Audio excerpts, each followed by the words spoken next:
tengo esto acá. Perfecto, Julián. Muchas gracias. Un poco para cumplir con el cronograma, yo les propongo ir empezando. Si bien había más gente anotada y capaz que hay algunos que vienen un poco más tarde, empecemos ya con los que estamos, ¿está bien? Manuel, Juan, Verónica y Edmundo son personas que vienen trabajando hace mucho en el sistema educativo, que tienen mucha experiencia en la escuela secundaria, de distintas trayectorias, de distintas materias, de distintos espacios, con experiencias institucionales diferentes.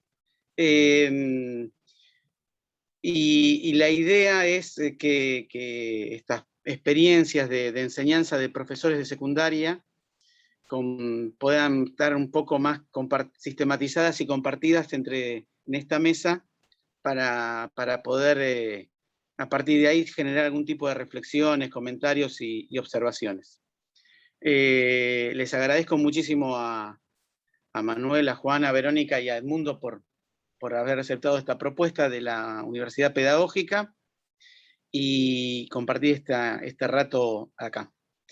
La charla esta también la hacemos en el marco de lo que es la licenciatura organizada y coordinada desde la licenciatura de Educación Secundaria y con orientación en gestión. Y preocupaciones que tenemos en la licenciatura, en realidad dos de las cuestiones que tenemos como preocupaciones en la licenciatura son, una es poder trabajar de la escuela secundaria a partir de experiencias y de las cosas que van aconteciendo en la escuela, para poder ir generando un conocimiento y alguna propuesta y perspectiva a partir de esas experiencias. Y la otra cuestión es seguir focalizando el tema de la enseñanza como clave de la escuela secundaria, ¿no?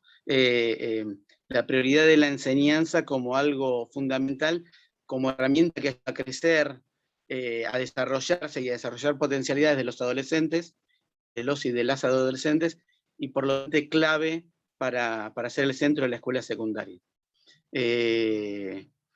Bueno, sin más, y le cedo la palabra a Manuel para que comience, y los dejo con él. Bueno, muchas gracias Rafa, muchas gracias a la Universidad Pedagógica, a todos ustedes, a Vero, a Juan, al mundo. Yo voy a comentar dos experiencias que hicimos en una escuela céntrica de la Ciudad de Buenos Aires, una escuela pública céntrica de la Ciudad de Buenos Aires, del barrio de Retiro Recoleta. Yo soy profesor de historia y obviamente tenemos un público de chicos y chicas mayoritariamente de la Villa 31, pero no todos, también es heterogéneo, tenemos inmigración también venezolana, y algunos pibes y pibas de clase media. Por supuesto, el gran limitante durante la pandemia fue la conectividad, digamos, y el acceso a dispositivos. Eso no hace falta ni aclararlo demasiado. Pero dentro de eso sucedieron algunas cosas interesantes en el marco, digamos, de las clases sincrónicas por plataformas, por Zoom o por Meet. Yo personalmente usé más que nada Meet. Como soy profesor de historia, una de las cosas que me sucedió fue, y que generó bastante interés y le dio una dinámica a los encuentros sincrónicos que para mí fue una sorpresa, digamos, porque no me lo esperaba. Por supuesto, bueno, ustedes saben, historia, digamos, y las materias de sociales y las humanísticas tienen una carga teórica, o una carga, sí, textual o verbal como bastante densa, que en la presencialidad se traduce en un protagonismo mayor de las exposiciones dialogadas, si se quiere, como recurso didáctico principal. Por supuesto, hay laburos prácticos y hay trabajos de redacción y de investigación, etcétera, pero tradicionalmente tiene más protagonismo por ahí ese tipo de estrategias. Y dentro de lo que fueron los encuentros sincrónicos, en un momento empecé a jugar con la posibilidad que me daba, digamos, el acceso a Internet, mientras yo estaba dando la clase, mediado por la plataforma, para buscar fotografías y hacer recorridas, digamos, con Google Maps compartiendo pantalla. Encontrando fotografías que comparan un espacio público, un espacio, perdón, del periodo histórico del que que estábamos trabajando, por ejemplo, la Semana Trágica de 1919, que fue un episodio de movilización obrera y fuerte represión estatal del gobierno de Irigoyen, donde hay material fotográfico, y luego de eso hacer una recorrida por Google Maps para ubicar los talleres Bacena, que estaban donde hoy está la Plaza Martín Fierro, en el barrio de San Cristóbal, y ver los restos que quedan de un paredón de los talleres Bacena en la Plaza Martín Fierro hoy, con la autopista de fondo. Entonces ahí hubo como un tránsito, por un lado interesante en ese sentido, que generó, digamos, con mucho interés en los chicos y las chicas, y eso lo complementé, se me ocurrió complementarlo con otras imágenes de la ciudad de esa época. Y ver en todo caso dinámicas de la ciudad, de movimiento, distintos vehículos, distintos trabajos que ya no existen, la infancia que aparece en esas fotografías de la primera mitad de las primeras décadas del siglo XX, en un espacio urbano. A veces era reconocible el lugar, a veces no era reconocible el lugar, pero se podía ver que era un espacio urbano. Y eso abrió como mucha participación de los pibes. De repente uno estaba explicando el proceso y no había un interés feroz de los pibes por conocer los condicionantes estructurales de la Semana Trágica, pero sí, al momento de hacer esa recorrida visual por el espacio urbano ayer y hoy, de repente apareció, digamos, como un interés que me sorprendió, digamos. Eso fue como interesante, y eso que funcionó bien, digamos, en la plataforma, es difícil también de obtenerlo en la presencialidad, porque en la presencialidad ahí ya tendremos que buscar un cañón, tenemos que tener una conexión a internet que, si bien en la ciudad de Buenos Aires al menos ha mejorado, tampoco es gran cosa. Entonces ahí ya hay una necesidad de infraestructura que en las escuelas presenciales no está, y que en la virtualidad, aunque con un recorte de matrícula, porque no todos los pibes se conectaban, funcionaba muy bien para darle una materialidad a la materia de historia que no siempre es fácil de proponer, digamos, para los pibes, digamos. En historia hablamos del pasado, hablamos de algo que allá sucedió, trabajamos con fuentes en todo caso, pero siempre es difícil obtener esa materialidad, que es la llave para que los pibes puedan empezar a construir una conciencia histórica. O sea, que se puedan situar más o menos en el tiempo que estamos trabajando. Que es lo más difícil de lograr desde la historia siempre, porque uno tiene que correrse más o menos de los condicionantes culturales en los que vive, y pensar como si viviera en 1919 en la ciudad de Buenos Aires, antes de Internet, antes del peronismo, antes de las fotos en color, antes de la tele, antes de todo. Y eso obviamente es muy difícil, y es el gran desafío. Entonces, eso fue como un principio que funcionó muy bien, digamos, con los pibes y las pibas, participando mucho y haciendo muchos comentarios sobre esa vida. No tanto, o sea, era tangencial, porque de nuevo, yo estaba trabajando Semana Trágica, pero ese recorrido por la vida cotidiana y por el espacio urbano, bueno, como decía, generó con mucha curiosidad, que es en definitiva lo que mejor funciona. Esa era una de las cuestiones que quería conversar, que después voy a retomar al final con una reflexión sobre una estrategia didáctica a futuro. La segunda tiene que ver con un espacio que armamos de educación sexual integral. En realidad lo armaron unas compañeras y yo me llevaron un poco como rueda de auxilio para coordinar el encuentro.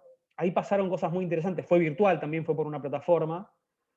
Y mientras yo venía teniendo un aforo en mis salas de Meet, entre mediano y bajo, de repente un montón de pibes que eran mis alumnos, que no aparecían en mis meets, aparecieron en la charla de educación sexual integral de repente, consiguieron conectividad y dispositivo y aparecieron ahí. Fue muy interesante lo que pasó ahí por algunas dimensiones. En principio, en un momento, hubo un primer momento en el cual fuimos admitiendo a los chicos y a las chicas, y a las chiques, y de repente se llenó la sala.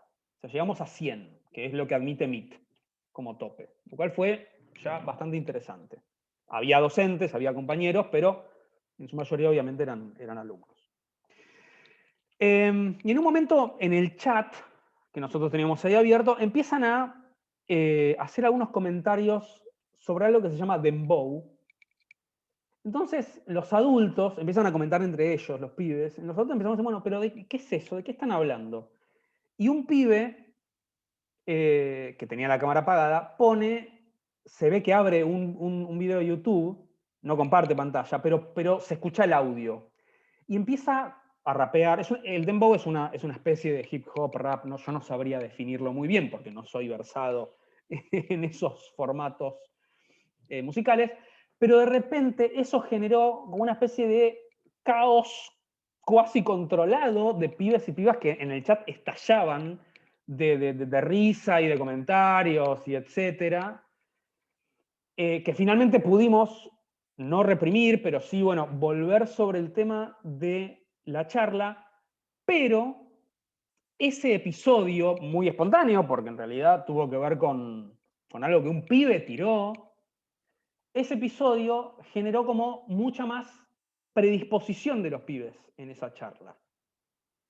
Que ya de por sí nosotros íbamos a hablar de género, construcción de géneros, íbamos a hablar de temas que son como muy sensibles, digamos, también para la edad en la que están los pibes.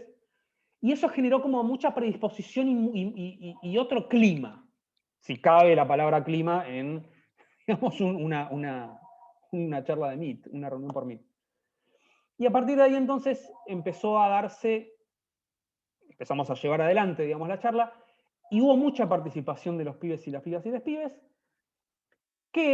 y esto también es una conclusión que sacamos después, al ser virtual, al no haber una presencia física, muchos tenían las cámaras apagadas, eso también, esta es la conclusión que yo saco, generó como una posibilidad de tirar preguntas y comentarios y reflexiones de parte de los pibes sin necesidad de una exposición fuerte como poner el cuerpo en un aula o en un salón de actos, que fue lo que hemos hecho en otras oportunidades, donde quien plantea algo que parece disonante queda como demasiado expuesto. Entonces empezaron a comentar un montón de cosas, a hacer un montón de preguntas, hubo salidas del closet ahí mismo, muy emotivas aparte, porque mientras eso sucedía, en el chat había como muchas muestras de apoyo hacia eso que estaba sucediendo en vivo y en directo, no en vivo, pero sí en directo,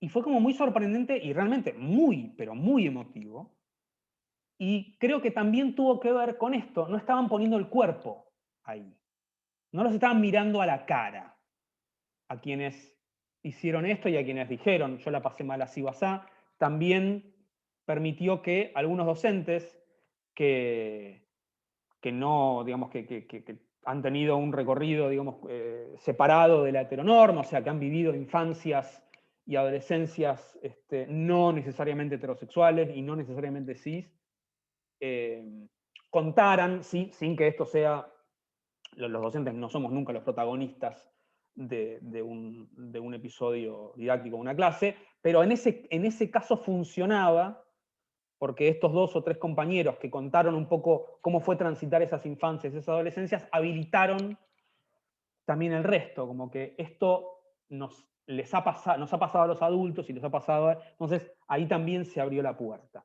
Entonces hubo como varias cosas que funcionaron en esa charla de ESI que yo quería sacar como estas 3 conclusiones, porque realmente yo no recuerdo en presencialidad algo que fuera tan masivo en términos de la participación de los pibes y de que estén ahí, por lo menos virtualmente, donde se pusieran en juego estas cosas tan a flor de piel,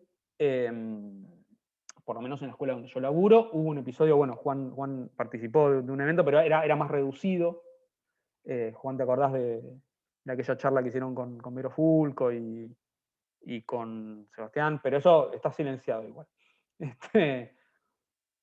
No era tan reducido, era todo el salón de actos. Pero no Turno, estaba lleno. estaba todo el turno tarde, no sé. Ok. Bueno, en fin, digo, está bien. Por ahí, no lo voy a poner ahora porque por ahí él no va a traer eso, pero también fue un episodio similar con cuerpos ahí presentes, así que, pero bueno, son dimensiones por ahí para pensar. Y quería cerrar volviendo un poco sobre la primera parte, sobre el primer comentario de esos recursos audiovisuales que funcionaron tan bien en esos encuentros, repito, con poca matrícula por la cuestión de la conectividad, que es el recorrido por el espacio. Una de las cosas que ha pasado durante la pandemia fue, bueno, obviamente una demanda muy fuerte, a veces política y a veces también desde lo sensible de volver, digamos, a la presencialidad, porque lo que pasa en el aula es como un poco irreemplazable. Entonces, me puse a pensar también, bueno, ¿qué es lo irreemplazable de la presencialidad? Más allá de las cuestiones sanitarias, por supuesto. ¿Qué es lo que funciona de la escuela presencial? Y tiene que ver, obviamente, bueno, con la afectividad, con lo corporal, con encontrarse, con compartir, con los tiempos muertos también. Pero ya en términos más didácticos, volví a repensar sobre un recurso que siempre tuvimos, porque no es ninguna novedad, no es nada nuevo, que es la salida al medio o la salida didáctica, que antes de la pandemia era parte de un repertorio y que tal vez no estaba tan aprovechado. Y de repente volví a pensar sobre eso y dije, bueno, si en vez de armar este recorrido virtual con poquitos alumnos, porque no todos tienen conectividad, hubiéramos ido a la Plaza Martín Fierro, o en el caso de trabajar otro tema, el modelo exportador, si en vez de mostrarle, si en vez de mirar un texto, vamos a la Boca con un par de láminas de Quinquela Martín y recorremos la Boca. ¿No? La salida didáctica, y en el caso de la Ciudad de Buenos Aires, esto por supuesto cada uno después en su espacio podrá pensar cómo aprovechar el lugar donde está. La Ciudad de Buenos Aires es muy rica en recursos en ese sentido. Me parece que es algo que tendríamos que transitar mucho más y laburar mucho más y aprovechar mucho más, porque todos y todas quienes estamos acá seguramente nos acordamos de varias salidas didácticas que hicimos cuando éramos alumnos. Algunas probablemente nos acordemos y no entendamos por qué fuimos a esas salidas, porque no tenía ningún asidero didáctico, pero sin embargo nos acordamos. Yo en la primaria nos llevaron a Felfort, por supuesto una fábrica de chocolate. Imagínense, niños de primaria en una fábrica de chocolate, estábamos en éxtasis total. Lo que yo no recuerdo en lo más mínimo es a cuento de qué venía ir a una fábrica de chocolate, pero más allá de lo paradisíaco de la fábrica de chocolate, por supuesto, las salidas didácticas, ya sabemos, tienen que estar preparadas, tienen que tener un objetivo, tienen que tener un desarrollo y después una reflexión final. No son salidas didácticas, es salir por salir, sino enmarcadas en una planificación, bueno, lo que ya sabemos.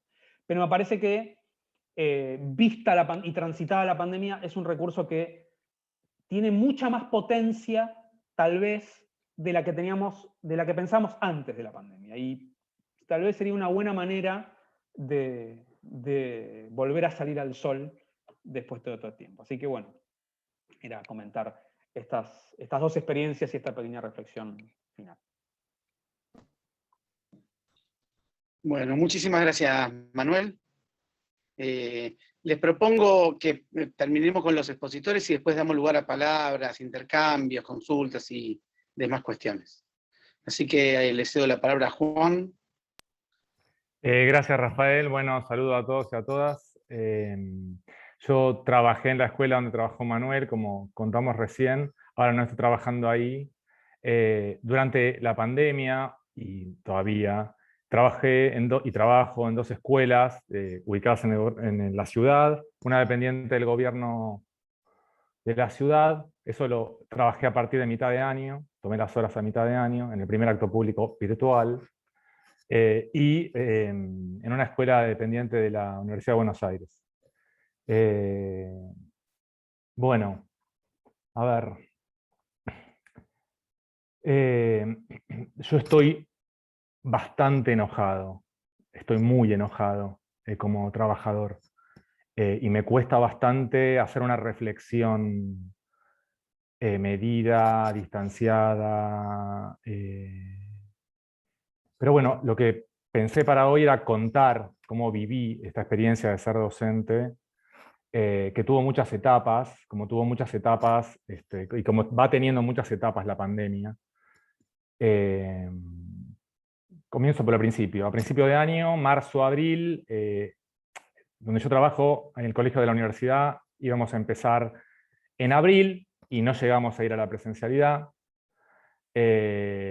Y se determinó desde arriba que, quiero decir, desde la conducción del colegio, que les íbamos a mandar una presentación a través del campus del colegio. El colegio tiene un campus virtual que lo usaban algunos docentes. Bueno, se crearon aulas virtuales para todas las materias y nos pidieron que como departamento cada materia mandara un trabajo a trabajar en 14 días, sin ninguna consigna, un PDF. Mi primera sorpresa, porque para mí lo primero hubiera sido presentarse, relacionarnos. Yo pensé, ¿por qué no el tutor o la tutora del curso y todos los docentes del curso, ¿por qué no nos comunicamos con los estudiantes y las estudiantes? Nos presentamos, decimos quiénes somos, cómo estamos. Bueno, no. Un en vivo así, un texto entre todos, a leer, sin ningún tipo de consigna, para presentar la materia. Ok. Luego tuvimos que empezar y trabajar a través del campus, y no podíamos hacer videollamadas. Yo entendía que las autoridades de la escuela tenían temores de la novedad de relacionarnos a través de videollamadas con los estudiantes, adultos con menores. Entendí que la cosa venía por ahí, acaté, nos cambiaron los horarios, nos dijeron que teníamos que enviar contenidos, filosofía yo doy filosofía de cuarto los jueves y filosofía de quinto los viernes, y que tenía que ser todo asincrónico. Yo me froté las manos porque me pareció un desafío interesante, ¿no? ¿Cómo es esto de enseñar comunicándome no en forma inmediata? Tenía cierta experiencia como estudiante en curso de formación docente, y también como tutor de un curso que fue en UNIPE también, y donde mucho del intercambio con los estudiantes, que bueno, éramos o eran docentes, lo hacíamos en forma asincrónica, así que no me parecía imposible la enseñanza asincrónica. Tuve claro desde el principio que la enseñanza remota no es sinónimo de Zoom, digamos, ¿no? Porque en la representación general de los medios de comunicación todo este tiempo, dar clase a distancia era hacer Zooms, ¿no? Que no digo que estaban bien, ojalá yo hubiera podido hacer Zoom desde el principio, Zoom o Meet, o la que fuera, pero no era eso, porque la enseñanza es mucho más que todo eso. Porque la enseñanza en el aula, la enseñanza en la presencialidad también tiene partes de alguna manera remotas, donde yo cuando estoy preparando mi clase o estoy corrigiendo en esas horas no pagas que tenemos, donde trabajamos sin que se nos paguen para preparar lo que va a pasar en el encuentro en el aula, también hay algo de comunicación remota, en el sentido que yo estoy pensando algo que voy a comunicar y no los tengo a las personas a las que se los voy a comunicar en ese momento. Lo estoy pensando previamente. Y lo mismo cuando hago una devolución por escrito, en una prueba o en un trabajo práctico, también es remota la comunicación.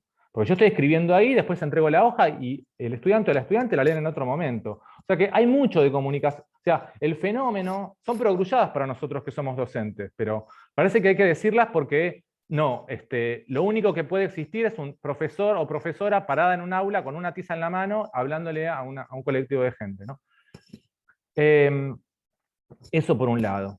Pero bueno, yo me froté las manos porque me parecía súper interesante lo que iba a pasar.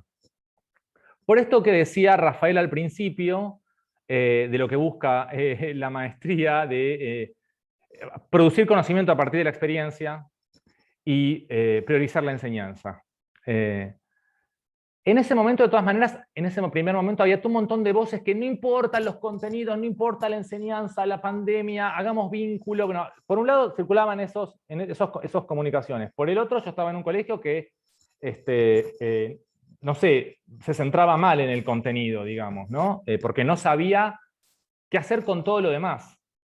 Porque además, para mí, lo irreemplazable de la presencialidad no es justamente lo que tiene que ver con la enseñanza, más estrictamente. Todo el mundo de la escuela, todo lo que pasa alrededor de la escuela, es lo que era difícil de reemplazar en la cuestión remota. No imposible, pero sí difícil. O sea, no se pueden proyectar lo que los pibes hacen en la entrada de la escuela, lo que pasa en el recreo, la rateada, la angustia por la prueba que estás por tomar, digamos, todo lo rico de la experiencia escolar que tiene que ver con el conocimiento de los otros, que está por fuera de la planificación de las materias.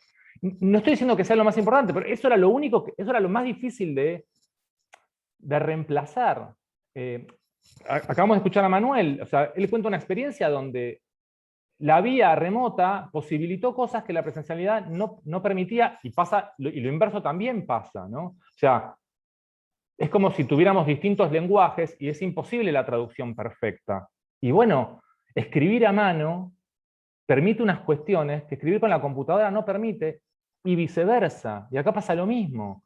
Estar conectado con Zoom, con Internet, re fácil, sin necesitar ir a pedir el cañón y demás, te permite rápidamente cosas que la presencialidad no te permitía del todo, ¿no? Depende de cuántos recursos tenga la escuela en la que trabajas, ¿no? Bueno, yo le puse onda, digamos, y me salió re bien. Me salió re bien. Me salió mejor que otros años, a la luz de las producciones de mis alumnos a fin de año, ¿no? Un pibe yo les pedí varias veces, a través de encuestas en el campus, anónimas y no anónimas, cómo estaban, qué les parecía, lo que yo proponía, cómo iba la cosa, ¿no? Que fundamentalmente era una semana de foro y de masticar y de digerir lo que estábamos charlando, y otra semana un poquito más aparata de cuestionarios medio que se autocorregían, que me permitían a mí respirar, porque laburamos como bestias el año pasado. Entonces, bueno, hacía algo que nunca hubiera hecho en filosofía, que eran cuestionarios multiple choice, que bueno, le podían organizar la lectura de los textos a los estudiantes, y yo tenía cuarto y quinto, mientras hacía foro con cuarto, los de quinto estaban haciendo eso, y viceversa, y así fui intercambiando. A la larga, a fin de año, cuando pedí ensayos o diálogos filosóficos o ensayos, el trabajo de síntesis que hicieron los pibes, yo lloré de la emoción, porque fue como decir, wow, o sea, tiré la botella al mar en un sistema asincrónico total, donde recién a fin de año nos permitieron videollamadas, y cuando me volvió otra botella, digamos, con mensajes adentro, y eran increíbles las producciones. O sea, lo que se había aprendido, a pesar de todos los inconvenientes que teníamos. Habían podido pasar cosas, y en esas encuestas había pibes que me dijeron, profe, yo pude leer más que otros años, porque todo lo que me distrae del colegio, todo lo que está bueno en el colegio, me permitió estar sentada en mi casa y estar leyendo un montón que no hubiera leído todo. En un año normal yo no hubiera leído todos estos textos, porque tuve mucho más tiempo. Digamos, esa es una visión, había otras visiones, había pibes que estuvieron re deprimidos, y que no hacían los trabajos, etcétera, ¿no? Y ahí teníamos, en el colegio preuniversitario, histórico de la UBA, el problema es que todo el sistema de orientación escolar está mal armado y mal pensado. Primero por cómo designan a las personas, que no es a través de concurso, eso por un lado, pero además por el contrato fundacional de esa escuela, que es selectivo y que va absolutamente a contramano de la Ley de Educación Nacional y de los acuerdos del Consejo Federal de Educación. Entonces es un colegio que es capaz de dejar libres a los alumnos, que debe ser uno de los pocos en la Argentina hoy, que está en la absoluta ilegalidad en ese sentido. Entonces no puede tener un sistema de orientación coherente, porque en orientación y tutoría y seguimiento de trayectorias lo que queremos es que los pibes estén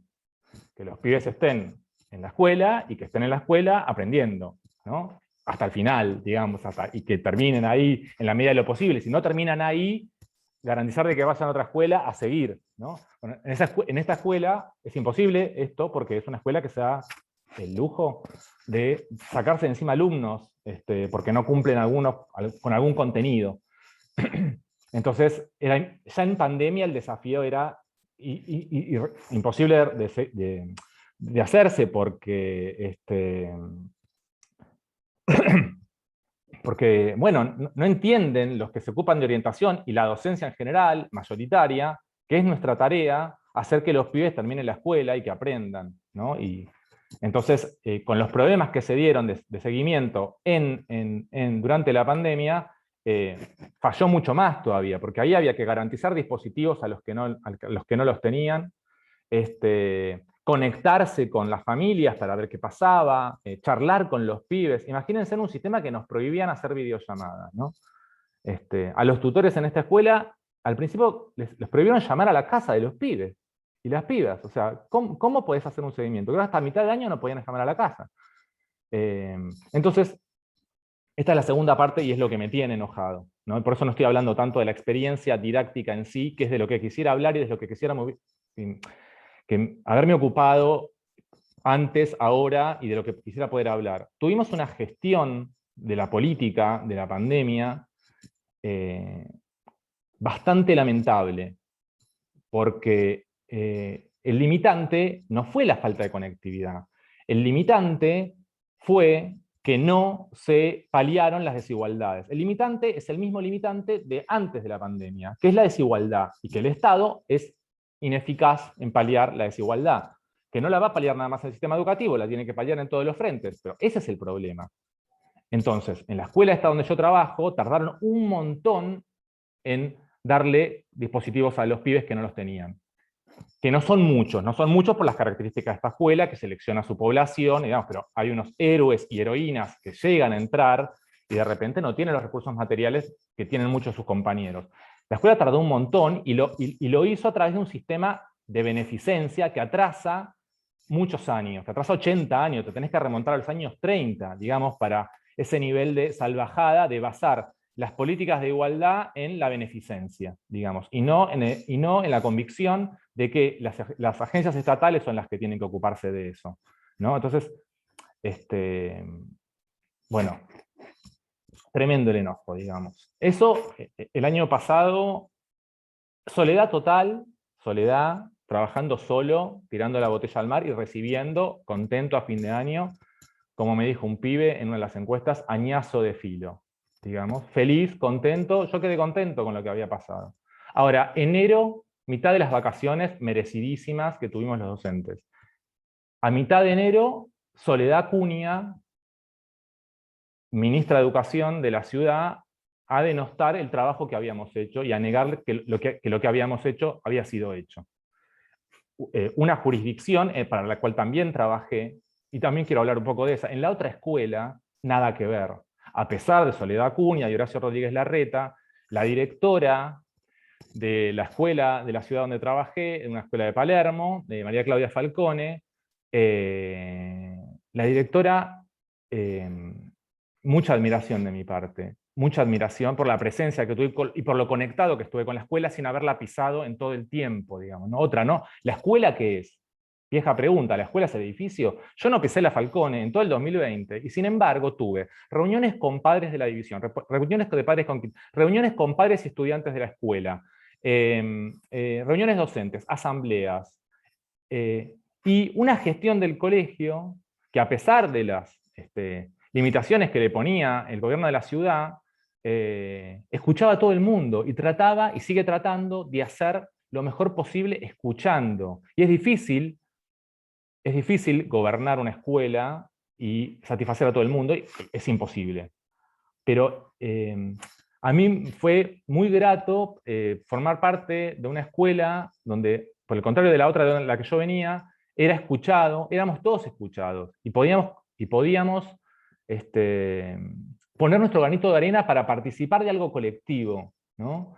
Una escuela donde la preceptora era tutora, de hecho, de los pibes, estaba hiper, ¿no? Muchos más pibes que en la otra escuela de la universidad, pero la preceptora sabía todo de todos y me podía conectar, y hizo lo imposible por tener adentro a los pibes. No lo logró, ¿por qué? Porque faltaron recursos también. Aún en esta otra escuela, donde había una conducción que oía a toda la comunidad, y preceptores que hicieron un trabajo las 24 horas, los 7 días de la semana, y que estaban absolutamente al tanto, sobre todo la que me tocó a mí, que era es una genia total, no daban abasto porque les faltaban recursos, porque el gobierno de la ciudad no puso recursos, no solo no puso computadoras, sino que además no puso recursos de trabajadores sociales, de todo lo que es necesario para poder llegar a conectar a los pibes y enganchar a los pibes.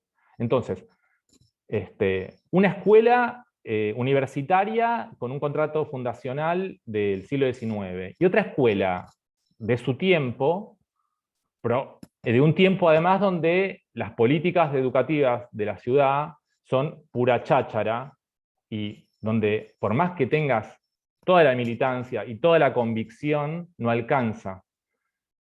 No alcanza. Y bueno, llegamos a enero, llego a enero con esas dos experiencias, con la experiencia de saber lo que se había trabajado en la Falcone, y de lo que yo había trabajado en el Nacional, igual que otros compañeros, en total aislamiento, y empezó el ataque, y el ataque desmoralizador a los docentes, y todo lo que habíamos hecho, que habíamos puesto recursos, habíamos puesto muchísimo tiempo, habíamos puesto imaginación, que nos encanta porque somos profesionales creativos, y ni siquiera estábamos esperando ser reconocidos.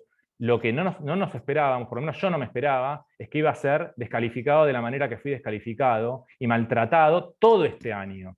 Donde ya no puedo más, porque me cambian el libreto a cada rato. Ahora en el gobierno de la ciudad se les ocurrió que podemos ir, como si la pandemia hubiera terminado, el curso completo. Es un delirio absoluto, y el maltrato fue permanente, ¿no? Acá se conectaron las dos jurisdicciones. ¿Por qué? Bueno, primero Soledad Acuña, Horacio Rodríguez Larreta, descalificando la tarea de los docentes, y después unos padres del colegio universitario con poder mediático empezaron a decir que nosotros no habíamos hecho nada el año anterior. Y ahí los medios y los juegos políticos, que quedan muy lejos de lo que pasa en las escuelas empezaron a sacar jugo, digamos, de descalificar la tarea de los docentes. Aún hablando de una escuela que no tenía que ver con las del gobierno de la ciudad, pero bueno, ahí una madre que es periodista publica en los diarios que extrañaba al profesor de física con su saco raído, ¿no? Pone de ideal docente, un docente empobrecido. Eso era lo que ella quería, ¿no? Que porque nosotros no habíamos hecho nada. Y bueno, este año, nada, fue una tras de la otra. En el colegio universitario, esta minoría de padres embanderados detrás de esta madre, querían a toda costa, cuando pasamos a la virtualidad, que tuviéramos Zoom todo el tiempo. O sea, en el mismo colegio, en el 2020, me prohibieron tener Zoom, y al año siguiente me dijeron que tenía que hacer Zoom todo el tiempo. Entonces, los pibes repetían la grilla horaria entera del colegio. En abril y mayo y junio estuvimos trabajando así, con la grilla completa, los pibes sentados en la computadora, los docentes sentados en la computadora, absolutamente quemados. Imagínense, 5 horas de Zoom de lunes a viernes. ¿Por qué? Porque a los padres que tienen presión mediática se les ocurrió que eso era bueno. ¿Por qué era bueno eso? Porque así trabajaron colegios privados, que trabajaron así dadas las características de su proyecto y dada la clientela y las exigencias de la clientela. Y el colegio universitario siguió sin establecer una relación y un diálogo con los docentes que hacemos la escuela, junto con los estudiantes, ¿no? Y ahí tenía los dos modelos bien diferenciados. El modelo de la escuela de la ciudad, con la directora generando espacios de proyecto colectivo, y escuchando y haciendo malabares entre las limitaciones de la política a la que la tenía que atender, y tratando de escuchar a los estudiantes, a las familias, a los docentes, y el otro colegio que seguía sin escuchar, escuchaba una minoría de padres con mucho poder, que nos impusieron, por ejemplo, videollamada. Mi experiencia este año fue mucho peor que la del año pasado. No me dejaron tiempo para trabajo asincrónico, que yo había reconocido como muy valioso, y que si me hubieran dejado combinar las dos cosas, hubiera podido hacer algo mucho mejor, tal vez, que el año pasado, pero fue mucho peor, ¿no? Y ahora, sí. Vayamos redondeando, sí. Ok, perdón. Lo retomamos cualquier cosa. Bueno, ya termino. Ahora estamos en el trance de volver a la presencialidad con el sistema de streaming, también copiado de las escuelas privadas, y otra vez seguimos sin tener un diálogo de construcción conjunta de proyecto pedagógico de la institución, ¿no? Bueno, pensé que iba a tener poco para decir y usé demasiado tiempo, disculpas. Me detengo acá. Bien, igual muy rico lo que dijiste, Juana, y muy picante. Pasaba el tiempo y dije, pero no lo voy a cortar justo ahora, va a quedar como más que... nada, Está bien, censura está bien. parecía más que recorte. Pero me parece también que quedó clara las situaciones y las experiencias. Verónica, te paso la palabra. Tal cual, ahí ponen en el chat excelente, sí, tal cual. Estás silenciada, Verónica. Bien, buenas tardes a todos. Yo voy a compartir unas filminas, sobre todo creo que para no irme mucho yo del punto. Puse este título para focalizar las cuestiones que me está interesando pensar. Se ve ahí, mejor, ¿no? Pandemia, condiciones de trabajo, formatos escolares y desarrollo de un currículum justo. Y como el logo lo indica, voy a contar especialmente mi experiencia en otra escuela de la Universidad de Buenos Aires también, que es la Escuela Técnica UBA, que queda en el barrio de Lugano. Y voy a pensar esto, o voy a compartir esto, también compartiendo un poco desde dónde viví o miré y sigo mirando esa experiencia que me atraviesa. Por una parte, soy docente en el Instituto Superior del Profesorado Joaquín B. González, en la cátedra de residencia, y la verdad es que el año pasado y este año acompañar residencias fue como toda la incertidumbre del nivel medio, explotarlo exponencialmente, porque tenemos un equipo de profes orientadores que son quienes reciben a nuestras residentes, y ellos eran quienes relataban la diversidad de situaciones, de contextos, de recursos, de estrategias, de angustias. Y si bien en la cátedra venimos hace unos años focalizando diferentes cuestiones relativas a las condiciones de trabajo y cómo esas condiciones especifican el modo en el que enseñamos y lo que significa lo que enseñamos, esto es, para mí que soy profe de lengua y literatura, las condiciones de trabajo que tenemos hacen que enseñar a leer o enseñar a escribir se vuelvan distintas en cada institución. Si tenemos bibliotecas, si no tenemos bibliotecas, según la cantidad de tiempo que tenemos o el modo de vivir el aula, etc. Y en este caso, pusimos dentro de todas esas condiciones de trabajo el foco en la cuestión de los formatos escolares, en los que la pandemia intervino con toda su violencia. No obstante, el profesorado es un lugar donde tenemos como el mandato de producir conocimiento sobre nuestra propia práctica, y entonces, a pesar de todas las angustias y de todas las incertidumbres, todo el tiempo nos agarramos a la pregunta por qué conocimientos sobre la enseñanza estamos produciendo ahora en pandemia, que nos llevemos en la mochila de acá en más.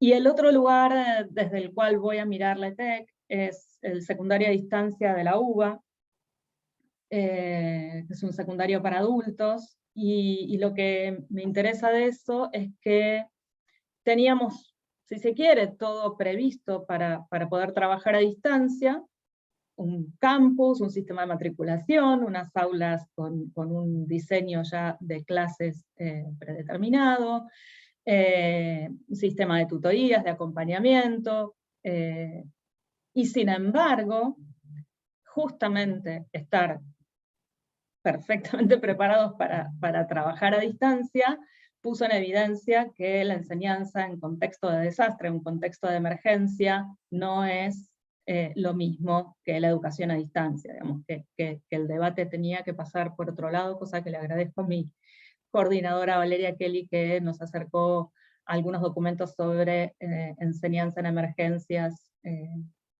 producidos a partir de un montón de experiencias en distintos lugares del mundo. Finalmente, hoy quiero poner en foco lo que hicimos, tratamos de hacer, seguimos haciendo en la Escuela Técnica de la UBA en Lugano. Es una institución en la que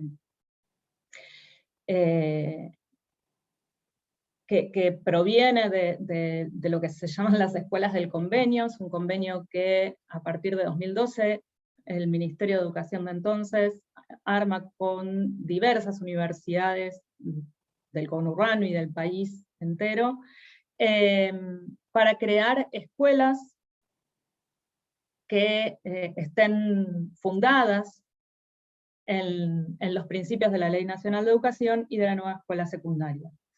Esto les da un formato muy particular, crea unas condiciones de trabajo y unas culturas institucionales bastante particulares, y tienen la misión de hacer una fuerte intervención en sus territorios para la inclusión educativa y la promoción del desarrollo.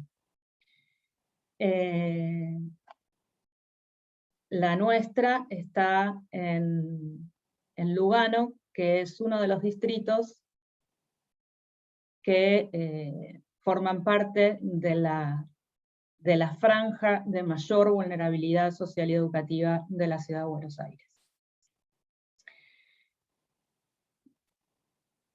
Hay algunos aspectos de la cultura escolar que formaron parte siempre de nuestra identidad, que se fue construyendo desde 2015 hasta ahora. Nuestra escuela abre en 2015, es una escuela técnica con 2 carreras, una en mecatrónica y otra en TIC, y nosotros tenemos un régimen ciclado, escribí cualquier cosa ahí, es decir que los 6 años de la escuela técnica están organizados en 3 ciclos, el ciclo inicial, el ciclo intermedio y el ciclo superior.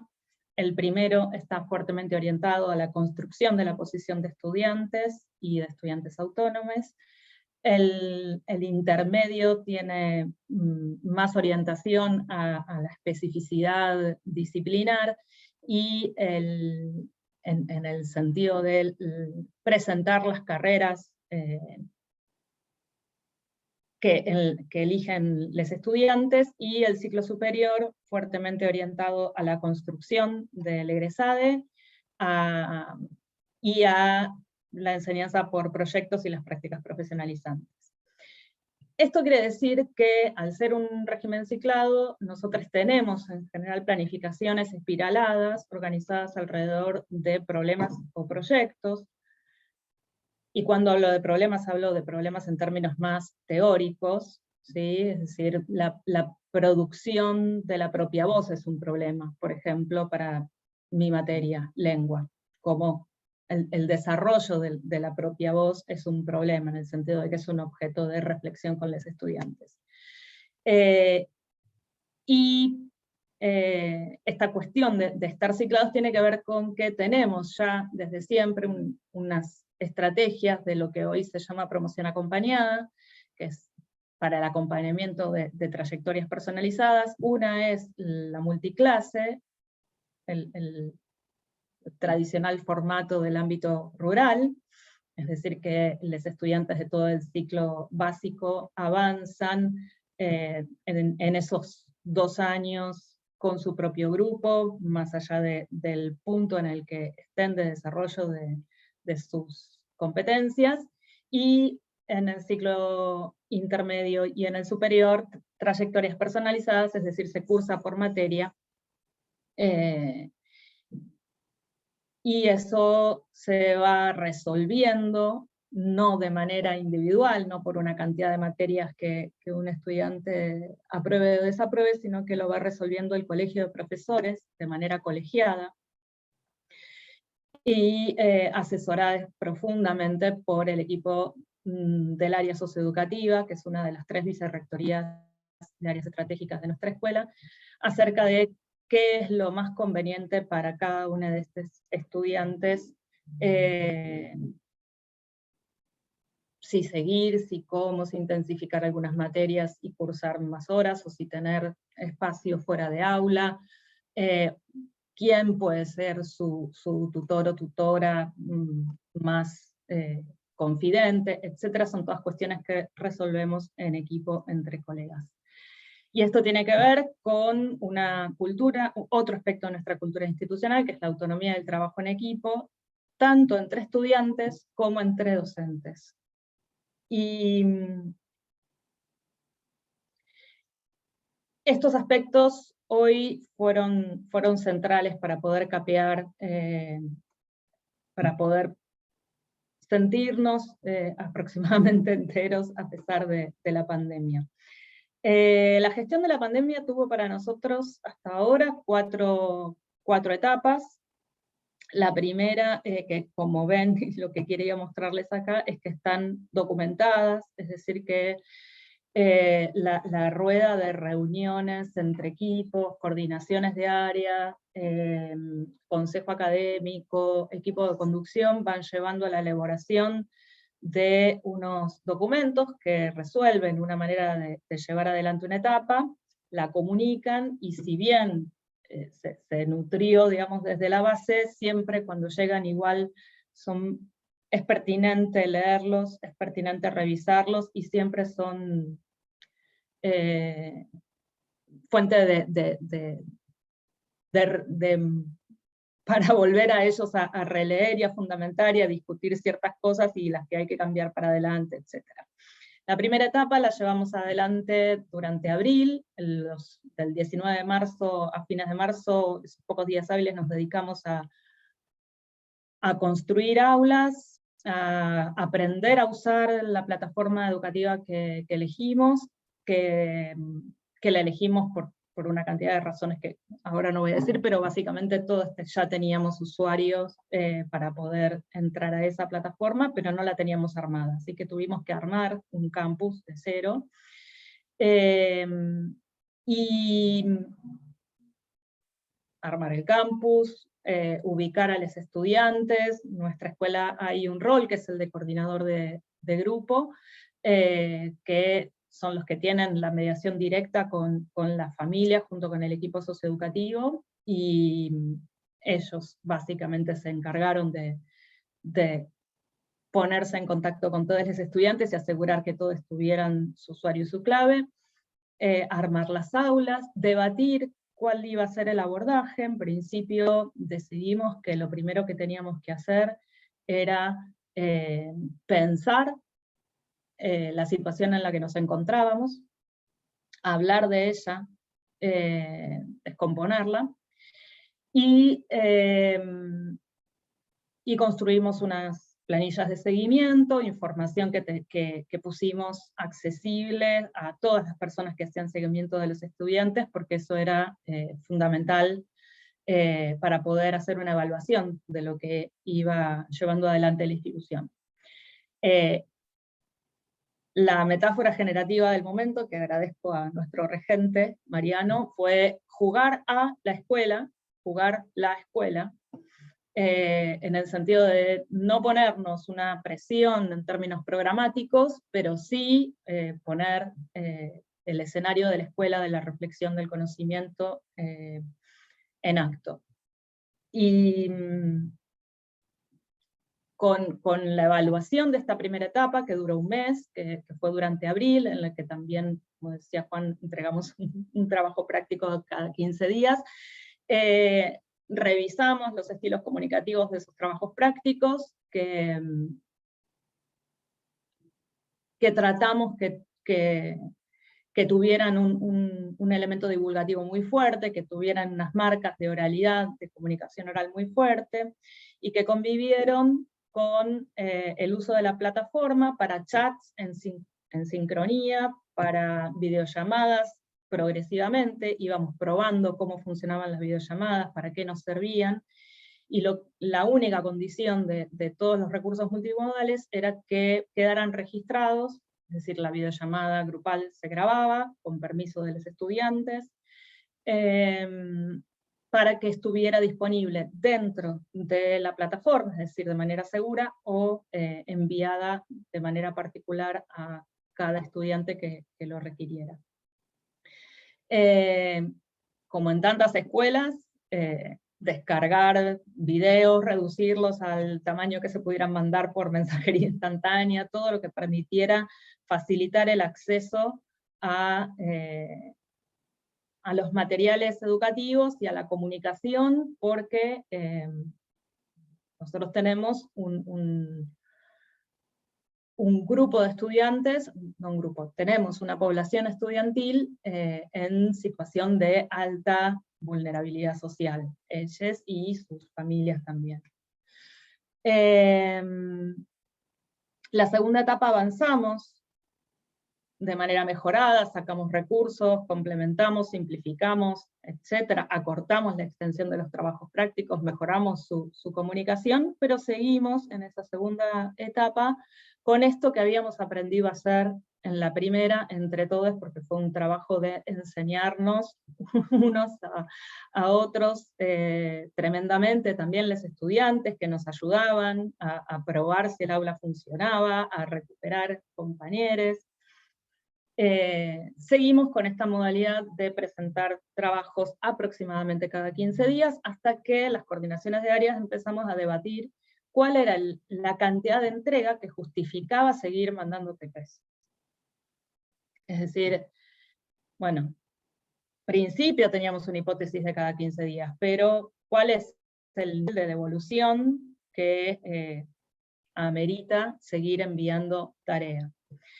Y ahí empezó a ponerse como cada vez más picante la sensación de que se nos estaban quedando muchos estudiantes afuera, y empezamos a probar el trabajo con mensajería electrónica, que veíamos en otras escuelas que se estaba llevando adelante, que veíamos cómo lo usaban las maestras de nuestro distrito.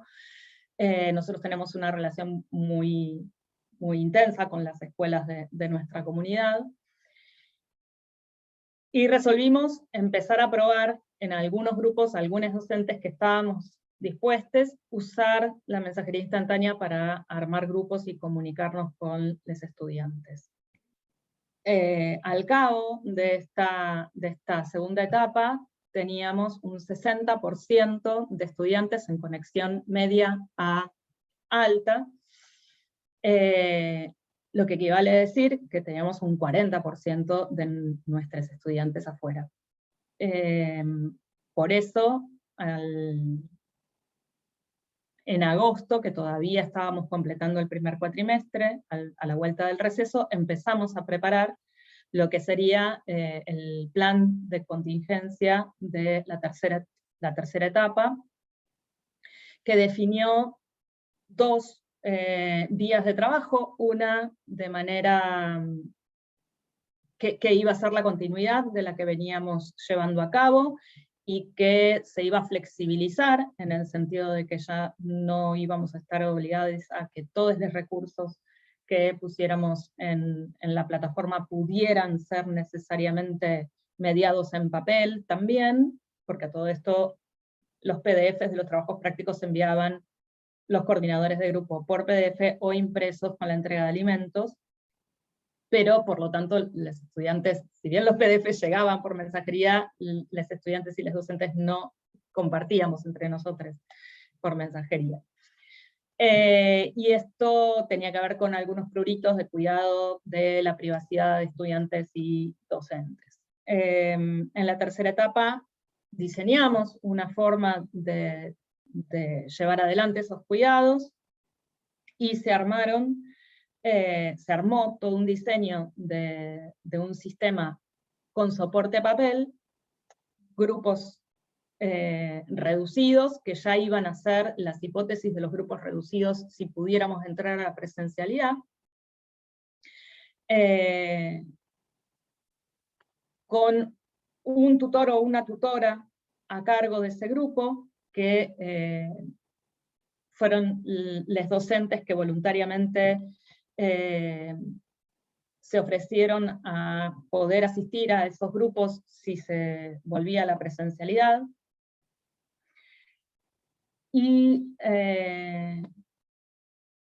este diseño en papel no podía ser la impresión de la totalidad de los trabajos prácticos que se habían llevado adelante hasta ese momento, porque a razón de 5 trabajos prácticos por materia, y cada trabajo práctico de aproximadamente 8 páginas, estamos hablando de una novela, no daba entregarle en ese momento a los estudiantes que más desconectados habían estado de la escuela la tamaña empresa para abordar en soledad, porque era absurdo.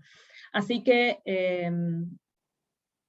las coordinaciones de área nos reunimos alrededor de una serie de ejes que se explicitaron en este documento, que forman parte del ideario de la escuela desde siempre, pero que ahora estaban negro sobre blanco, y que nosotros resumimos como los ejes de soberanía, que son democracia y participación, trabajo, salud, transformación social, soberanía energética, soberanía alimentaria, soberanía ambiental e integración regional. Con ese marco nos pusimos a trabajar las coordinaciones, y me sonreía mucho cuando hablabas, Manuel, de las salidas escolares, porque el primer trabajo que habíamos, o sea, las coordinaciones de área estábamos desde hace tiempo buscando las vinculaciones interdisciplinares, y una de las cuestiones era que como las salidas escolares suelen ser tan onerosas, tanto en términos económicos como de esfuerzos en la comunidad, teníamos ganas de aprovecharlas, y entonces había coincidencias o había tramas en esas visitas que queríamos hacer, en las que se ponían en juego vínculos entre las disciplinas. Y recuperando esa tarea, volvimos a unas planillas Excel infernales, en las que cada uno empezaba a llenar, tratando de recuperar de todo lo que se había hecho durante el 2020 hasta ese momento, aquellos materiales que permitieran pensar esos ejes, y en los que tuviéramos coincidencias. Bueno, de allí surgen en noviembre un cuadernillo que se practica en diciembre, con este 40% de estudiantes, y luego en diciembre producimos otro cuadernillo que se practicaría en febrero. Al cabo de ese momento, esas grupalidades hacen un cierre que no tiene que ver con la acreditación, pero sí con una escena que nosotros conocemos mucho en la escuela, que es la escena de coloquio, que es un espacio colectivo de evaluación colectiva, y que explicita dónde estamos parados para encarar el 2021. Y en 2021 no hay un documento explícito de cuarta etapa de emergencia sanitaria. Sí hay un montón de fragmentos de ese documento que está en un borrador y que se discutió muchísimo y tuvo diferentes idas y venidas, pero que habló a través de otras documentaciones, otros mensajes. Una de ellas es el documento de lineamientos para el proceso de evaluación en contexto de emergencia sanitaria. Y lo que resolvimos a partir de 2021 es que este sistema de grupalidades reducidas, con un grupo reducido de tutores, con un trabajo alrededor de un material didáctico interdisciplinar, donde están todas las disciplinas representadas, iba a ser con apoyo de mensajería instantánea, y con su expresión también en la plataforma educativa, iba a ser la forma que nos permitiera trabajar con una presencialidad no alternada, sino todos los días de la semana, en grupos reducidos, la mitad de la escuela a la mañana, la mitad de la escuela a la tarde, porque la nuestra es una escuela de jornada completa, y por suerte entonces nos permite eso. Y si nos recluíamos, digamos, por distintos motivos de aislamiento, individuales, colectivos, de los que fueran, o como hasta ahora, no, ahora no, porque ahora estamos en una bimodalidad, pero en algún momento estuvimos aislados hasta casi poco antes del receso. El sistema se mantenía igual, y esa era la flexibilidad que queríamos, poder tener el mismo sistema en cualquiera de las condiciones. Eso hoy nos permite decir, a la misma fecha, digamos, en agosto del año pasado teníamos un 60% de estudiantes activos, y en este momento tenemos un 90% de estudiantes activos. Y es en lo que toda la comunidad puso un esfuerzo gigante, mucho trabajo entre nosotros, de acompañarnos, de cuidarnos. Tenemos una cantidad de condiciones para eso, que es un alto nivel de compromiso de todos los docentes en cuanto a carga horaria, cargos en la escuela, pero también una gran flexibilidad. O sea, por ejemplo, cuando armamos las aulas digitales, el horario no iba a ser el mismo horario de atención de las plataformas, no iba a ser el mismo horario de la presencialidad, pero además todos los estudiantes eran estudiantes de todos los docentes, es decir, los docentes de cada equipo atendíamos colectivamente esos espacios, y si bien nos presentamos y armamos unas presentaciones en los materiales para no sé si lo estoy pudiendo compartir, calculo que no.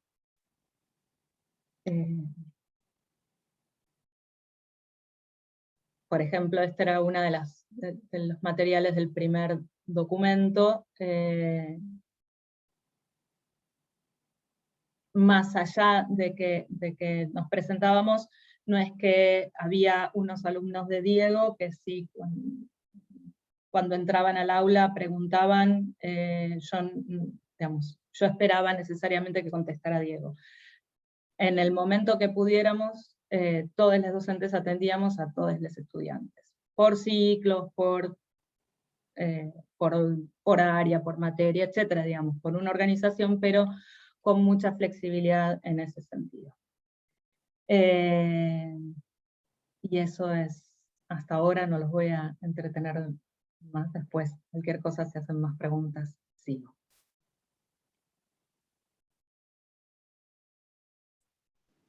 Bueno, muchas gracias, Verónica. Cambiaron todo el diseño a medio de la escuela, ¿eh? Impresionante. Bueno, no quiero dejar de mencionar que es la misma universidad la que es la escuela que habló Juan, de la que habla Verónica. Es parte de ese universo infinito o multiverso. Ahora que estamos con las sagas de Marvel y esas cosas, el multiverso de la UBA también parece ahí. Edmundo, discúlpenme la digresión. Bueno. Bien. Cedemos la palabra. Bueno, buenas tardes a todos y todas. Bueno, yo un poco voy a compartir una mirada después de estas ricas experiencias institucionales, un poco desde el rol directivo, ¿no? Desde la idea de la gestión del director en la escuela.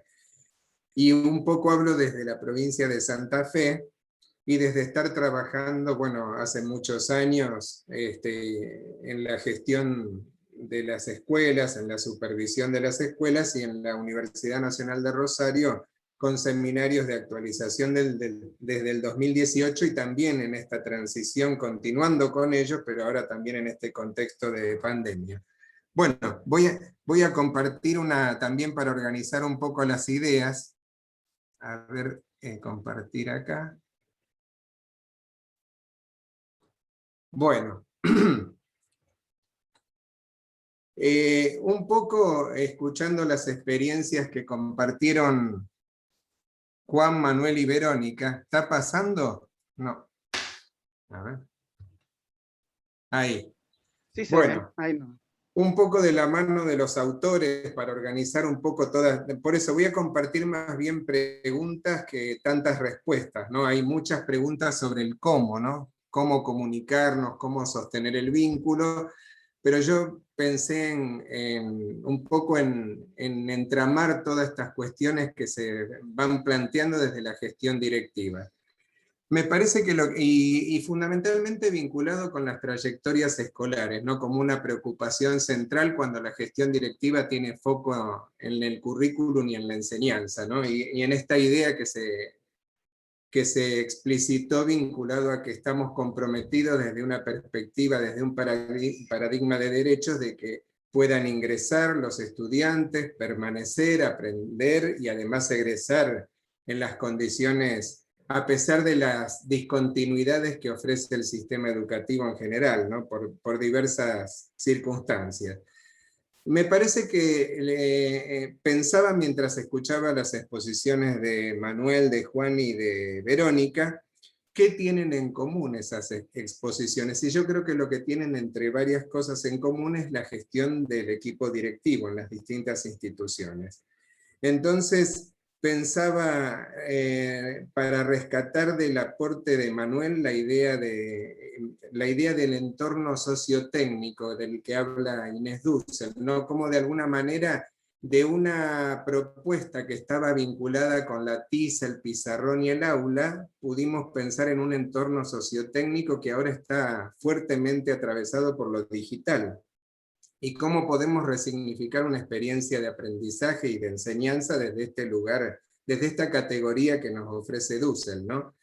Después pensaba en el aporte de Juan y pensaba mucho en las condiciones de trabajo a nivel institucional y también en una idea que yo pongo en esta primera imagen que tiene que ver con la idea de la comunicación, porque creo que si hay cosas que ha interpelado fuertemente a nivel institucional, a nivel de la organización institucional, este contexto crítico, ha sido lo que ya seguramente recurrentemente han escuchado, que es la idea de los espacios, los tiempos, los agrupamientos, pero yo destacaría fuertemente también la idea de la comunicación. En la experiencia de trabajo acá en la provincia de Santa Fe, en general, se ha visto valorada la comunicación con las familias. Se ha restablecido en algunos casos, se ha mejorado en otros, o sea que creo que, bueno, del aporte de Juan yo rescato esto también, la idea y la fuerte interpelación a esta idea de condiciones de trabajo, ¿no? Del trabajo docente. Y yo creo que ahí lo que se está interpelando también es un concepto de cómo entendemos la gestión directiva, cómo entendemos el gobierno de lo institucional, cómo nos posicionamos en la toma de decisiones para gestionar la escuela en las dimensiones institucionales que ya conocemos. Así que me parece que considerarla desde la perspectiva que también ofrecen los autores, vinculada a considerarla una práctica política pedagógica, me puede posicionar desde otro lugar para entender que frente a los diferentes problemas que se presentan cotidianamente, hay distintas miradas, y que en todo caso la pregunta que yo hago después en algún momento es si necesitamos acuerdos institucionales para poder sostener las trayectorias escolares, o cada docente con su libro, un poco, ¿no? Esa es la idea. Entonces, esto lleva a pensar, me lleva a hacer estas preguntas diversas y a pensar, por ejemplo, en esta idea de qué dimensión de la gestión institucional hemos priorizado en este contexto, los que tienen responsabilidades directivas, ¿no? Muchas veces se manifiesta en los espacios de capacitación que el mayor tiempo lo lleva a la dimensión administrativa de la escuela. Bueno, se ha modificado esa agenda, se ha redefinido el lugar del equipo directivo para acompañar a los docentes, y más que acompañar a los docentes, y en relación también con lo que aportaba Juan, si se han gestionado condiciones institucionales para que esa enseñanza se pueda desplegar a nivel institucional.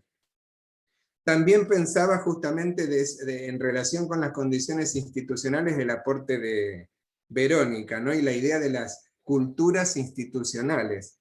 Las culturas institucionales producen discontinuidades de un nivel a otro, ¿no? Y el alumno tiene que poder estar acompañado desde la propuesta escolar para poder asumir esas transiciones, ¿no? Esas famosas transiciones que Terigi nos cuenta acerca de las discontinuidades que hay entre, por ejemplo, el nivel primario y el nivel secundario, y que son condiciones institucionales que nos ayudan a pensar precisamente lo que ocurre en esas trayectorias cuando se interrumpen, al no ser abordadas institucionalmente estas discontinuidades que son propias del sistema educativo. Así que yo ahí me preguntaba cómo operan estas cuestiones, estos espacios, estos tiempos, la tecnología, y cómo conectan, cómo obstaculizan todas las relaciones pedagógicas en esta dimensión de la enseñanza.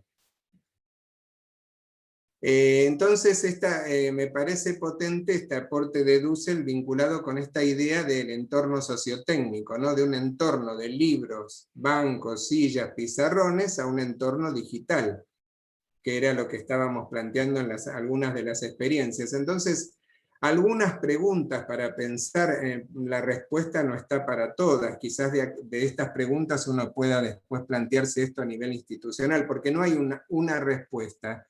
Hay respuestas que son contextualizadas en la singularidad institucional, ¿no?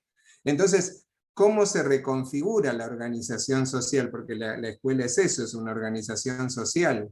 ¿Cómo se relacionan los distintos actores con las comunicaciones? Ahí se planteaba mucho el tema de las comunicaciones, si me podía comunicar o no con los alumnos, si había comunicación con los preceptores, cuáles se privilegian, cuáles se descartan, ¿no? También pensar en esto del tiempo en la escuela, cómo el cronosistema que plantea Terigi es una oportunidad para poderlo pensar pedagógicamente, ¿no? Y trabajarlo también en la escuela, en la organización del tiempo, en sí, en relación con la actividad escolar. Y pensaba, por supuesto, en esto del concepto de entorno sociotécnico, cómo el aula atravesada por los medios digitales produce una reconfiguración también de la relación de la comunicación con los estudiantes. Y cómo podemos estar mirando esto para poder pensar en la continuidad y en el acompañamiento de esas trayectorias. Y muchas preguntas también, ¿no? Por ejemplo, ¿cuál es la interacción comunicativa? Yo creo que una de las cuestiones que más se han atravesado en esta situación del aula en la pandemia es precisamente la comunicación, pero con los docentes, con los estudiantes, ¿no? Plantearse de qué manera los distintos medios de comunicación son más inclusivos o no, poder darse esa discusión a nivel institucional. Es más valioso un grupo de WhatsApp, un grupo de Facebook, las aulas virtuales, el Classroom, poder pensar esto desde la gestión del equipo directivo con el equipo docente para poder llegar a construir acuerdos institucionales que potencien precisamente una propuesta de uso más inclusiva, ¿no es así? También se nombraban videos, el uso de Google Maps, todo eso que ya circula y sobre lo cual ya se ha hablado mucho, llegaron para quedarse. ¿Cómo podamos instalar la reflexión a nivel institucional de cómo se ha transformado una explicación tradicional de la escuela en el aula, en las pantallas y en las redes? Si tenemos que estar pensando otros formatos, o si tenemos que empezar a discutir cómo transformar una explicación a la que estábamos acostumbrados en una propuesta más interactiva, que promueva mayores propuestas de comunicación con los estudiantes. Una segunda idea que también plantea Dussel, que me parece interesante y que yo creo que de esta hay algunas respuestas, seguramente ya muchos desarrollos en esta experiencia del año y medio, la del encuentro intergeneracional en torno al conocimiento. Y ahí esta idea tan fuerte en la escuela secundaria de la idea de que tengo que terminar el programa, que al final de año te tomo el programa, esta perspectiva de la matriz fundacional de la escuela, ¿no es así? Tan enciclopédica, fragmentada en disciplinas y demás, fue fuertemente interpelado en la pandemia. Es decir, ¿cómo podemos pensar? No podemos terminar el programa, no podemos sostener a los alumnos con esa perspectiva. Entonces, la idea de pensar en las actividades, en la priorización curricular, ¿qué criterios tomar en cuenta, ¿no? Para esa priorización curricular que los distintos documentos del Consejo Federal invitan a hacer a las jurisdicciones? Bueno, me parece que dejo como para pensar también los problemas que tenemos, ¿no? Desbalances importantes. Extensión versus profundidad. Muchos programas y pocas nociones centrales de los campos disciplinares. Segmentación versus integración. Memorización versus comprensión. Transmisión versus construcción. Me parece que todavía, si bien hay mucho camino recorrido, estos desbalances en la escuela secundaria van apareciendo.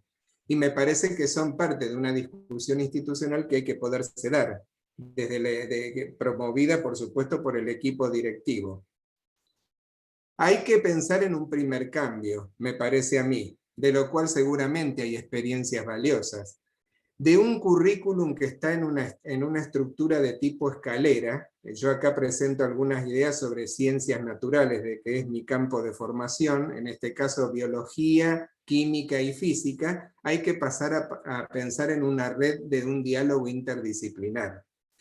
No es una tarea sencilla porque hay que luchar, no es así, con una formación que es básicamente disciplinar, para poder empezar a pensar en una ruptura epistemológica que me deje a mí dialogar con otros colegas. Me parece que sobre eso hay que seguir trabajando, porque lo que uno ve que habitualmente llamamos interdisciplina, en realidad no es más que una multidisciplina. Son varias disciplinas que siguen trabajando sobre un objeto de estudio desde sus propias lógicas, metodológicas y epistemológicas. Así que, pero creo que es una pregunta que hay que hacerse y hay que empezar a pensar si no tenemos que cambiar el eje de trabajo en la escuela. En la provincia de Santa Fe nos preocupó mucho el tema porque yo también trabajo en el Ministerio de Educación de la provincia de Santa Fe, y esta idea de poder compensar las desigualdades por esta brecha digital que ya todos conocemos, fue la publicación de materiales. Empezamos a pensar que un eje importante de priorización curricular tenía que ver con la construcción de ciudadanía. Todo aquello que ayude a que pueda construir lazos sociales, poder comprender el mundo en el que le toca vivir, participar activamente, todo lo que entonces, como priorización curricular, elegimos ejes vinculados el año pasado a identidad y territorio, identidades y derechos, identidades y proyección ciudadana. Y en este caso, para este año, los cuadernos que acompañan como un bien cultural para generar esta situación de equiparar esta brecha digital que a veces muchos de nuestros estudiantes tienen. También elegimos ejes potentes a nuestro criterio que se vinculan con la construcción de ciudadanía, pero que promueven el diálogo interdisciplinar. Entonces, identidad y territorio, mi lugar en el mundo, identidades y territorio, identidad ciudadana, identidades y territorio, orientación en contextos laborales, y con distintos recorridos en los que están entrelazadas en un diálogo pretendido interdisciplinar los distintos campos de formación en la escuela secundaria. Bueno, entonces la tercera, un poco la idea esta de trabajar sobre la priorización curricular, de trabajar sobre una mirada del conocimiento que se está proponiendo para trabajar en este contexto, y una tercera idea, revitalizar a la institución escolar en el funcionamiento colectivo, cómo promover desde el equipo de gestión procesos de trabajo colaborativos entre los docentes. La escuela Falcone que plantea Juan, me parece a mi criterio, según su relato, tiene que ver mucho con esto, con crear condiciones para un trabajo colaborativo y para potenciar canales de comunicación entre docentes, pero también entre docentes y directivos, y también entre docentes y estudiantes y familia. Creo que de eso se trata, ¿no? Cómo entramar, anclar para apuntalar esta calidad de procesos, ¿no? De trabajo colaborativo desde la gestión. Organizar espacios y tiempos, por eso Juan decía, tuvimos reuniones de profesores, tuvimos reuniones de padres, bueno, muy bien. Comunicación y distribución de la información, cómo me comunico con el afuera, cómo trabajo en la dimensión sociocomunitaria cuando tenemos aislamiento, cómo genero redes para sostener con organizaciones, con distintas fuerzas de la comunidad, apoyos para sostener las trayectorias escolares, la distribución de tareas y también una función importante de asesoramiento pedagógico. Así que también pensaba en estas categorías de Nicastro cuando hablaba de cuáles pueden ser los campos de intervención de un director, de un equipo directivo en este contexto, y de una fragmentación a una intervención en orden a la articulación, precisamente, ¿de qué cosa? De los espacios, de los tiempos, de la comunicación. Y desde un acompañamiento al equipo docente y a los estudiantes, a una idea de hacerlo desde una idea de andamiaje y sostén. Bueno, entonces, ¿qué podríamos mirar? Podríamos mirar desde la gestión institucional esta idea de la comunicación, la idea de los vínculos, la organización del trabajo pedagógico, el componente sociotécnico, cómo podemos acompañarlo, si hay dificultades y obstáculos en el equipo docente. ¿Qué podemos mirar sobre las trayectorias escolares? El acompañamiento a las familias, las características del aprendizaje. ¿Qué podemos mirar desde la enseñanza? Esto que planteaba, la planificación, los ejes prioritarios, y desarrollar propuestas de enseñanza que promuevan, como planteaba Verónica, una propuesta mucho más activa de parte de los estudiantes. No tanto una propuesta donde el sujeto de aprendizaje es tan pasivo, ¿no?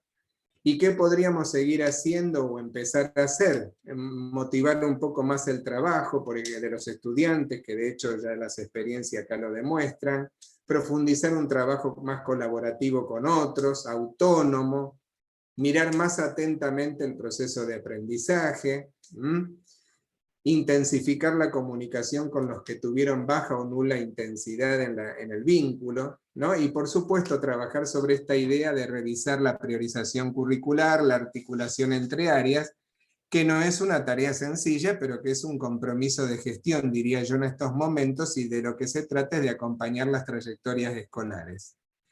Bueno, y sobre las trayectorias escolares me parece que lo tenemos, que todos ya hemos hecho los cursos, la hemos escuchado a Flavia, pero creo que hay que volverla a traer continuamente para pensarlo a nivel institucional, porque yo creo que lo que nos está proponiendo este constructo teórico, en realidad es la idea de que además descartamos de la idea del fracaso escolar la trama propia de las condiciones de los estudiantes o la pertenencia social para empezar a pensar algo del orden de las discontinuidades en esas trayectorias que tienen que ver con el contexto institucional. Por eso volvemos a las condiciones institucionales.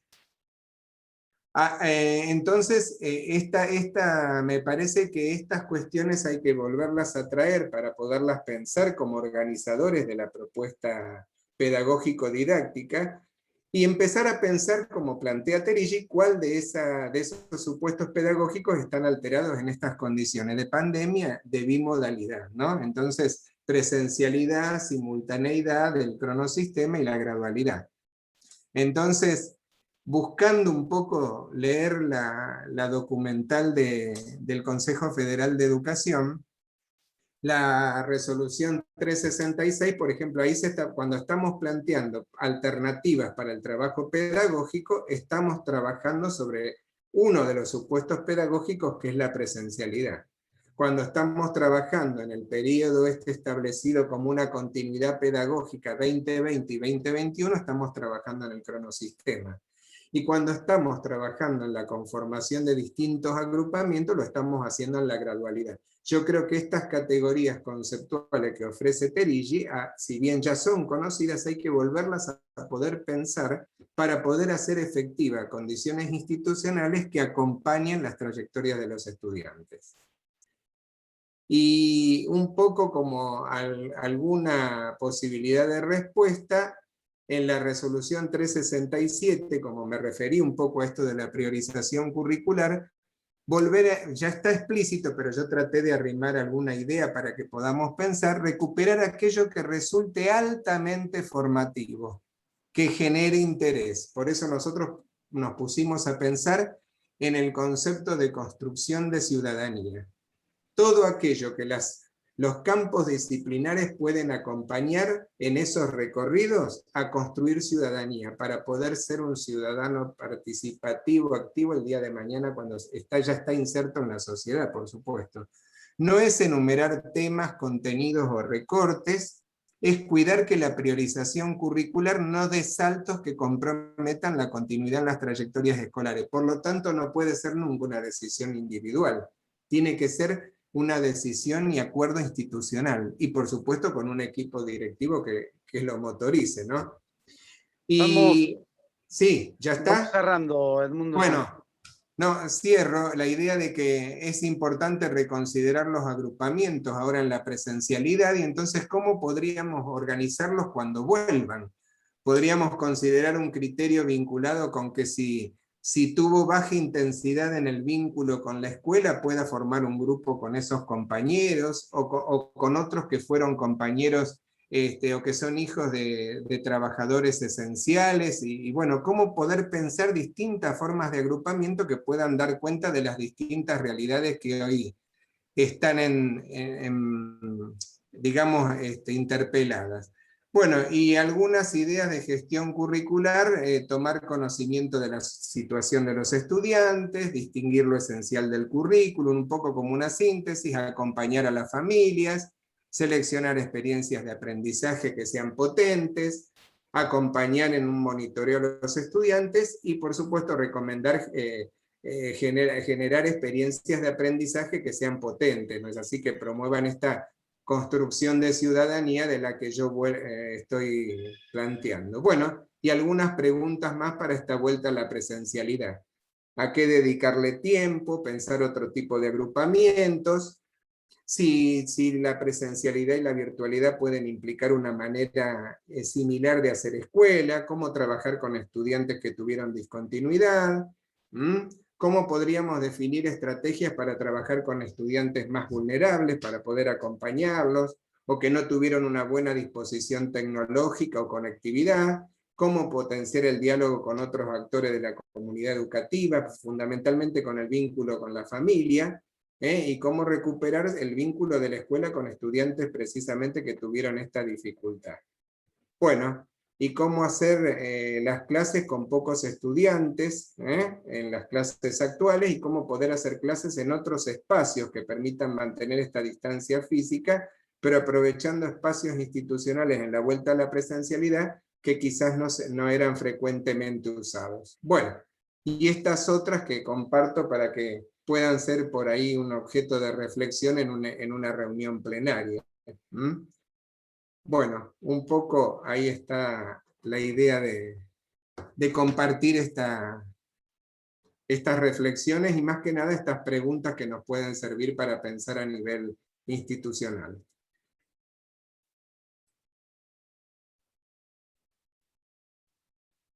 Muchísimas gracias, Edmundo. Muy bien. A ver, lo dejé de compartir. Ahí va. Fuimos quedando poquitos. ¿Lo saqué? No. Ahí está. Ahí está. Fuimos quedando poquitos, y un poco me parece que nos fuimos extendiendo las charlas, pero estuvo bastante rico todo lo que se fue conversando y exponiendo. No sé si alguno quiere comentar algo, quiere preguntar algo.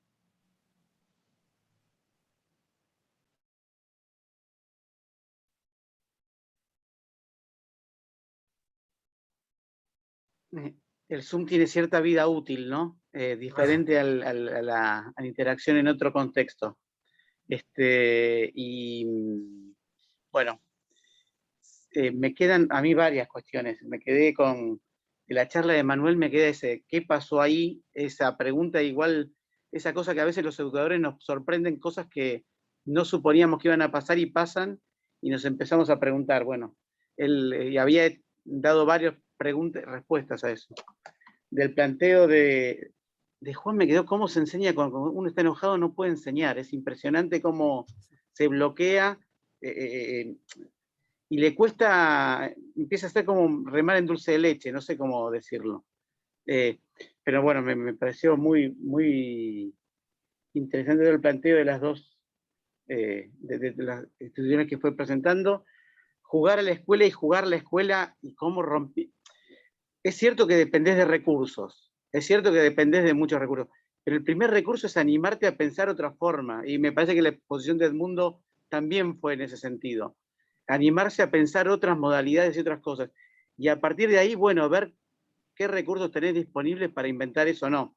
Estoy pensando esto en relación a lo que puso Verónica y en relación a lo que señaló Edmundo, ¿no? Bueno, cosas que nos quedan como para ir pensando. No sé si alguno quiere comentar algo más y si no, vamos a ir cerrando esta instancia. Sí, o sea, realmente muy interesante lo que escuchamos y me gustó, y ya algo me había hablado Verónica del trabajo que hicieron en la técnica de Lugano, de la UBA. Es, digamos, muy estimulante escuchar experiencias tan ricas, digamos, de una comunidad escolar que trabaja colectivamente y que puede producir formas nuevas que frente a un contexto desafiante puedan reorganizar la escuela, y lo pudieron hacer claramente porque venían trabajando así, yo entiendo, ¿no? Digamos, porque venían desde su origen pensando, digamos, con cierta flexibilidad el marco institucional. Entonces, me parece que pueden hacer lo que están haciendo porque, en este contexto, porque antes de este contexto de pandemia ya tenían una relación así. Es muy interesante, digamos, este tipo de experiencias como el que cuenta Verónica se tienen que conocer porque están adelante, digamos, ¿no? Van adelante, son vanguardia, me parece, está muy bueno. Ahora, ¿cómo influye el equipo directivo? Yo me quedo pensando en eso, ¿eh? Bueno, sí, Porque o sea, vos tal cual. comparás la Falcone, las condiciones institucionales son las que determinan las Sí. posibilidades de desplegar una propuesta u otra. Es una Sí, opción política. Cuando elige no habilitar comunicaciones con los padres, está optando entre varias opciones. Está poniendo en juego una determinada práctica política pedagógica, donde no le interesa comunicar, generar esos canales, porque se siente amenazado, por ejemplo. sí, totalmente. O sea, algo que puso, que puso claro este contexto fue, a veces los docentes pensamos, bueno, la escuela la hacemos los docentes, como que el director está pintado. Y este contexto mostró que la gestión escolar es imprescindible, y la gestión escolar que no necesariamente tiene que recaer sobre la única figura del directivo, porque por lo que mostró Verónica, es toda una institución, digamos, que gestiona también, ¿no? Porque se gestionó con la participación de los distintos roles que ella fue mostrando que tiene la institución en la que ella participa, donde, bueno, hay cabezas que deciden más y otras, pero todos propusieron y todos fueron armando, digamos, ¿no? Y nada, o sea, es necesario, digamos. Y todos fuimos cuidándonos, porque me parece que ahí hay como un núcleo que es verdad, lo que vos decís viene de antes y que tiene que ver con el cuidado. O sea, en nuestra institución hablar del cuidado mutuo es algo que venimos haciendo desde hace años como lógica de la institución. Y entonces, por ejemplo, parte de este andamiaje interinstitucional, interdisciplinar, en el que estamos 3, 4 tutores acompañando a toda una burbuja con todas las disciplinas, las que enseñábamos y las que no enseñábamos. Digo, yo tengo que mediar tareas de tecnología. Y articulo, bueno, multipliqué mis interacciones en la institución por 5, porque hablo con colegas de todas las áreas para que me expliquen. Pero esto tuvo que ver también con que, Por ejemplo, cuando volvimos a la presencialidad, una presencialidad de todos los días de la semana, cada docente va a la escuela una sola vez. Y se expone 3 horas un solo día. Y viaja en colectivo de su casa a la escuela un solo día en la semana. Y todo esto con el cuidado de, bueno, saber en qué situación está cada compañero y contarnos y cuidarnos, porque es ese núcleo el fundamental. Siempre, antes y después de la pandemia. Claro. Bueno, muchísimas gracias. Les agradezco mucho a los 4. Y bueno, ya estaremos compartiendo otras instancias de formación y de intercambio en la UNIPE. Espero que sea un espacio para seguir encontrándonos y seguir compartiendo todo esto. Bueno, gracias por la Un invitación. gusto. Gracias. Gracias. no, por la Verónica, Manuel, Muchas Juan gracias. y Edmundo, muchísimas gracias y quedamos en contacto. Chao, Un chao. saludo grande, saludo grande Gracias. para todos. invitación. Gracias.